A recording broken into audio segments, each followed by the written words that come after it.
I never thought that a simple notification from Instagram could change my life. One short Sophia added a new story, and my whole world cracked. But if I tell it from the beginning, everything looked almost perfect. Sophia and I had been together for almost 4 years. We met in a coffee shop, where I, stuck in the rain, accidentally spilled latte on her. She laughed and said, "Great first impression, disaster barista." And I just couldn't take my eyes off this girl with warm eyes and a voice that seemed made for telling stories. A couple of months later, we moved in together. We lived in Chicago, in an old brick house overlooking the river. She was a marketer in a big agency. I was a UX designer at a startup. We often joked that together we made things beautiful and sellable. And it really was beautiful, until the moment she said she was flying out. Just for 5 days, Sophia said, zipping up her suitcase. Conference in Denver. Denver, I asked again. Weren't you going to Austin? Plans changed, she smiled, looking away. Big client decided to go with the whole team. I kissed her on the forehead, wished her luck. But something in her smile seemed different to me, strained. I chalked it up to fatigue. The first 2 days were as usual. Messages, calls, photos of rooms, coffee breaks. On the third day, silence. She didn't respond. Then she wrote briefly, "Sorry, swamped, clients annoying, call you later, read," and disappeared for another day. I'm not the type to jump into paranoia right away. But inside, a familiar feeling appeared, anxiety without reason. You can't explain why you're nervous, you just know something's wrong. That evening, I went on Instagram to distract myself. Accidentally stumbled upon Sophia's friend Laura's stories. They often posted each other at corporate parties. And suddenly, a familiar face flashed there. Sophia. Laughing, raising a glass. Only the background, not a conference hall. Beach waves, palms. And at the bottom of the screen the geotag glowed. Laguna Beach, CA. I froze. My fingers hovered over the screen.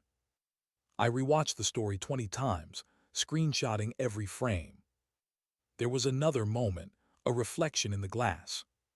A man's shoulder, white shirt. Not my silhouette.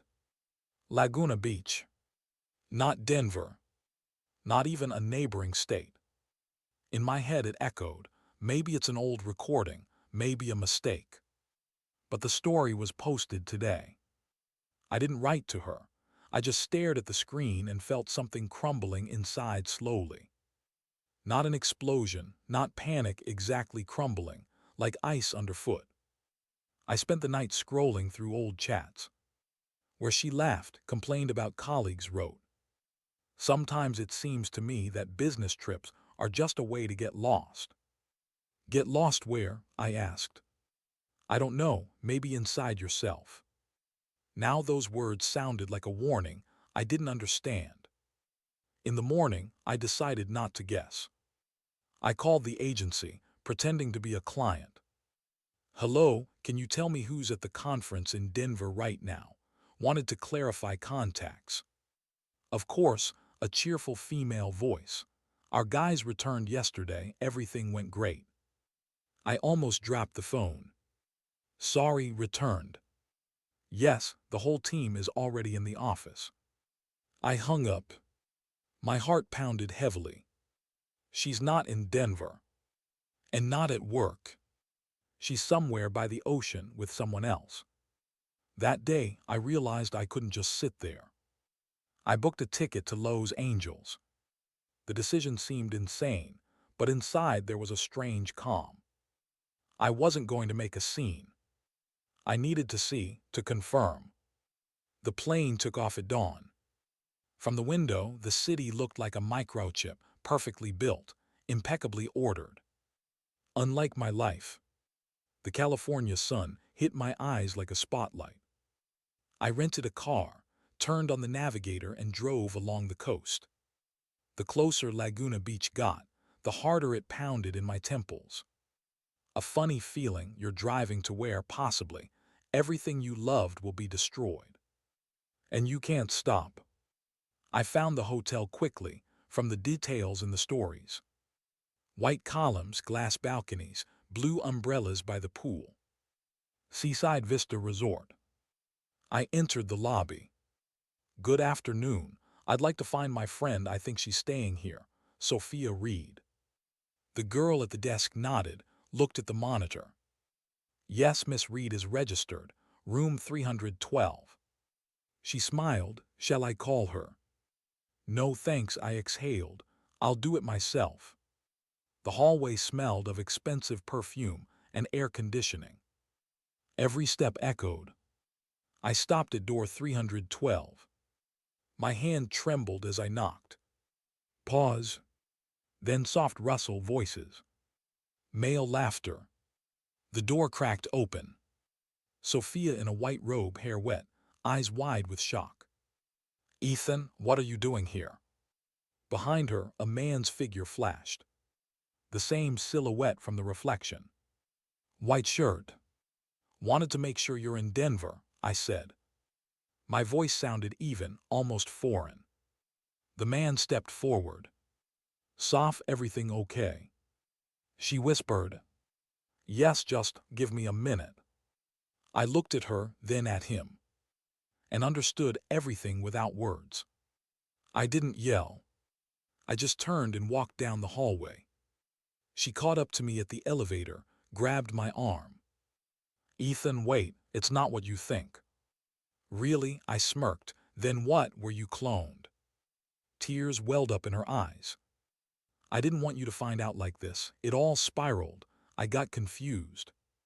Confused between who? Between me and him. She was silent. And that answered it. I left that same day. On the highway along the ocean, everything seemed too beautiful, too alive for what was happening inside. Sometimes the world doesn't collapse loudly. It crumbles quietly to the sound of the surf. When I got home, the apartment greeted me with silence. I sat on the floor, leaned against the wall, and finally allowed myself to cry. Not from hurt, from realizing the person you trusted your life to is a stranger. Home was too quiet. Silence is a strange thing. When everything's good, it calms. When everything's collapsed, it devours from within. I sat in the dark, staring at Sophia's suitcase still standing in the hallway. It was like a reminder she was planning to come back. Maybe even thought I wouldn't find out. That it would all blow over. The phone lay on the table silent. I saw the screen light up every couple of minutes. Sophia. One missed call. Then another. Then a message. Please let me explain. I didn't want to hurt you. Explain. How can you explain what I saw with my own eyes? I didn't reply. For 3 days straight. On the fourth, a knock at the door. I didn't want to open it, but my heart already knew who it was. Sophia stood on the threshold. No makeup, in an old sweater, eyes swollen from tears. Ethan. I silently stepped back, letting her into the apartment. She walked into the living room and sank onto the couch. For a few minutes, we just sat in silence. All you could hear was the dripping from the faulty faucet, irritating, like a pulse. Finally, she spoke. It's not what you think. You know, I interrupted. You already said that at the hotel. Maybe now you'll say what it is. She lowered her head. It happened unexpectedly. I didn't plan it. I laughed short, bitter. Sure, betrayals happen by accident. Tripped, fell, and ended up in someone else's bed. Sophia flinched, covered her face with her hands. Ethan, please. Please what? Forgive you. Pretend I saw nothing. She was silent, only her shoulders trembled. For the first time I saw her like this, not confident, not cunning, but just broken. Who is he? I asked finally. His name is Mark. Colleague. She nodded. We worked together on a project. He listened when I felt lost. I smirked. So you cheated because you wanted someone to listen to you? No, she said sharply. It was more complicated, Ethan. You started pulling away. You lived for work projects. I tried to talk, but you didn't hear. I stood up. So it's my fault, great. She cried out. No, not in that sense. I didn't know how else to get you back. Those words stuck in my head. Get you back. It sounded like I'd gotten lost somewhere, and she decided to find me in someone else's arms. I went to the kitchen, poured myself water. Sophia quietly followed me. I ended it all, she said almost in a whisper. With him, right after you showed up, I said I couldn't, that I love you. I looked into her eyes. Love after everything. She didn't answer. She just came closer and placed her palm on my hand. Ethan, I know I betrayed you, but I want to fix everything. I want us to be us again. I pulled my hand away. There is no us anymore, Sophia. After she left, I stood by the window for a long time. Outside it was raining. The city seemed to share my state, gray, washed out without outlines. I didn't know what to do. Delete everything, burn bridges. Or stay in this house where everything reminds me of her. I went to the bedroom. On the nightstand lay an album with our photos. Paris, Rome, that beach in Miami where I proposed. I opened one page, Sophia in my sweater, smiling. I remembered that moment, morning after a storm, coffee, talks about the future. Now those photos seemed like scenes from a movie, where I played a role without knowing the script. A week later, her mother called me. Ethan, I know something happened between you. Sophia is devastated. Maybe you'll let her at least talk. I listened to her voice and thought, why does everyone expect me to be magnanimous? Why is betrayal a mistake and pain just a side effect? I didn't answer, I just said, sorry, Mrs. Reed, I have nothing to discuss with her. A month passed in a fog. Work became salvation. I left earlier than everyone and returned when the city was already asleep. Sometimes I caught myself opening Instagram, habit. Fingers automatically searching for her profile. But now it's empty. She deleted her account. One evening, Laura wrote to me, the same friend whose story revealed everything. Ethan, I didn't want to interfere, but I have to tell the truth. I didn't know what to expect. Sophia was going to confess to you, even before the trip. But Mark said if she leaves, he'll leak everything in the office about her affair with a client. He was blackmailing her. I read the message 20 times. Mark, not just a lover. He was using her. That night I didn't sleep. Not even out of pity. But because I realized this whole story is deeper than I thought. Sophia cheated, yes, but maybe she was trapped. And part of me, no matter how I resisted, couldn't help but wonder. What if I would have done the same in her place? A couple of days later, I received a letter. A real paper one, in an envelope without a return address. Sophia's handwriting. Ethan, I don't expect forgiveness. I just want you to know how it all was. Mark was my boss on the project. He knew I wouldn't go on that trip if you were against it. So he said it was a mandatory conference. I really was going to tell you after returning, but when you showed up, I realized I'd lost you even earlier. Not because of the betrayal, but because there was more silence between us than words. Forgive me if you can. Yes. I reread the letter dozens of times. Every line sounded like a confession and justification at the same time. Another month passed. I started seeing a psychologist on a friend's advice.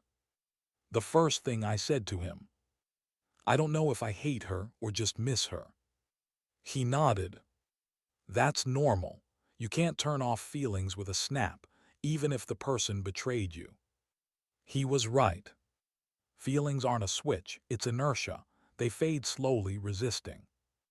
One evening, I was walking down the street and saw a familiar silhouette in a cafe. Sophia, alone with a cup of coffee and a gaze out the window. I stopped. The world seemed to freeze. She noticed me too. Smiled. Not the smile from before, sincere, open. But another, quiet, grateful. I nodded back and walked on. When I got home, I realized that for the first time in a long time, I didn't feel pain. Just a light sadness, like a trace of rain on glass. Maybe that's healing. Not to forget, not to erase, but to accept that it all was and passed. Several weeks passed after I first ran into Sophia in the cafe. Since then, I've been living as if on the edge of two worlds. One, work, routine, reports. The other, memories, feelings that can't be turned off. I thought I knew everything about her betrayal, but that was just the tip of the iceberg. In the evening, Laura called me. "Ethan, you need to see this," she said. "What?" I asked, trying to keep my voice steady. "Mark, he did something else. Photos, messages, all of it in my email. If you want, I can show you." I was silent for a few seconds, feeling a lump tighten in my chest. "Show me." 10 minutes later, I was sitting in front of the computer screen. Photos, videos, messages. Mark really was blackmailing Sophia, and that explained a lot. He threatened, if she leaves or tells her husband, he'll leak everything in the office about her work, project, and personal life. She was trapped. And that's what pushed her to the moment of weakness, to the betrayal. I sat for a long time, not knowing what to do. A feeling of anger mixed with relief. Anger at Mark, relief that maybe Sophia's love for me was real. The next day I called her. "Ethan, she didn't finish. Sophia, we need to meet." "Where?" "I chose the park where we first kissed." "Why?" she asked when she sat across from me. "I want to understand everything." We sat in silence. Only the leaves rustled in the wind. "I know it was awful," she said, "but you need to know it wasn't about love, it was about fear." "Fear?" I echoed. "You're saying you loved me but went to him because of fear." She nodded. "Yes, I was afraid of losing my job, reputation. Fear made me make the wrong decision." I looked at her. "And now what? You want me to forgive you?" Sophia closed her eyes. "I'm not asking, I want you to understand." We talked for a long time. About feelings, fears, how easy it is to lose someone when you stay silent. She told me that Mark tried to manipulate not just her, but the project too. That his goal was to destroy everything she built. I listened, feeling anger gradually turn into understanding. But understanding isn't forgiveness. "Ethan, I'm ready to leave, right now if you can't forgive," she said almost in a whisper. I nodded. "I can't, not now." Another month passed. Sophia tried to make contact, but I kept my distance. I saw her letters, her messages, but didn't respond. It hurt, but otherwise, I'd lose myself again. One evening, I ran into Mark on the street. He walked past without noticing me. I felt a strange relief. He was part of the past, a stranger. But Sophia, she remained in my life like a scar, a reminder of trust that can be lost in a second. 2 months later, I received a new letter from Sophia. "Ethan, I'm leaving. I need time to understand myself, my mistakes, and who I want to be. I'm not asking for forgiveness, just asking that you be happy, even without me." I closed the letter, feeling a mix of bitterness and calm. Bitterness because I loved her and lost her. Calm because I finally realized that no love is worth losing yourself. I started writing.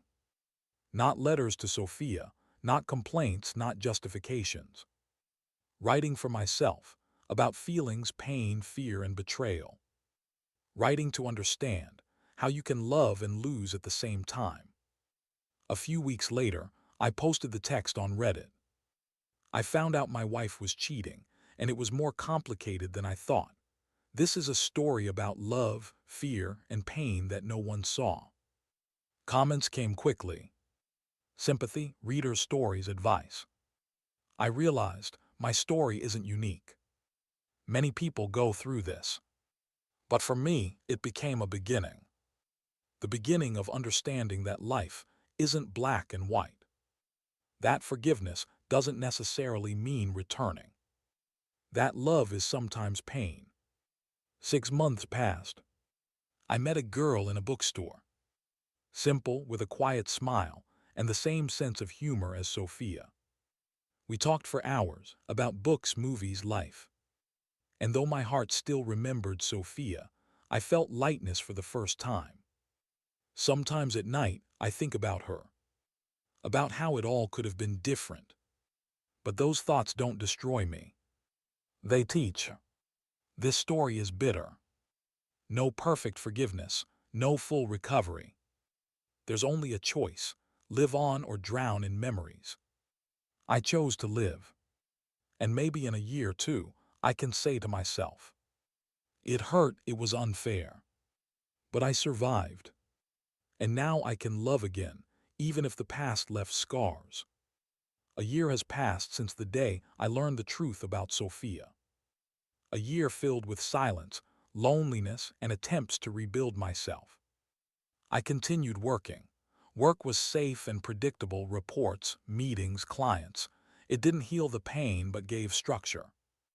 Every morning I remembered her face, but now without anger, just with light sadness. One day I came to the cafe where I first met Sophia after her betrayal. The old table by the window, the smell of coffee and fresh pastries. I sat down, ordered a latte, and started writing about what happened, about my feelings. A girl with a warm smile approached me. "Hi, mind if I join?" she asked. I nodded. She sat down. I don't know why, but I felt calm. We talked for hours, about books, movies, music. She listened, laughed, asked questions. And for the first time in many months, I felt my heart could be light again. Months went by. I didn't rush into relationships, but every day I learned to trust again. Every smile, every word, a small victory over the past. I remembered Sophia, remembered the pain, but now she didn't control my life. One evening, I received a letter from her. "Ethan, I want to say thank you for everything. For giving me a chance to leave, for not trying to destroy me. I'm learning to live with what I did. It's hard, but I understand the mistakes. I hope you're happy." I closed the letter and smiled. A few months later, I went to a family event.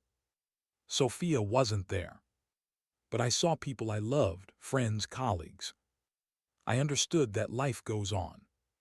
And though memories of her sometimes surface, I no longer suffer. The bitterness is gone, leaving only lessons. This story is bitter, as you wanted. Love is a risk, trust is a risk. Sometimes people make mistakes. Sometimes their mistakes destroy everything. But the main thing is to learn to live after the pain. And sometimes self-love is more important than love for another. I'm posting this story on Reddit. I found out my wife was cheating. This is a story about fear, pain, and how to learn to live on. Not everything always ends well. Sometimes we remain with bitterness, but life continues. Comments come in, people share their stories, sympathize, give advice, share experiences. I realize my pain isn't unique, and my life didn't end with the betrayal. A year has passed. I'm smiling again. I trust again. And though the memory of Sophia remains, I know I'm capable of a new life. I'm not perfect, she's not perfect, but we're both learning. And that's the real victory.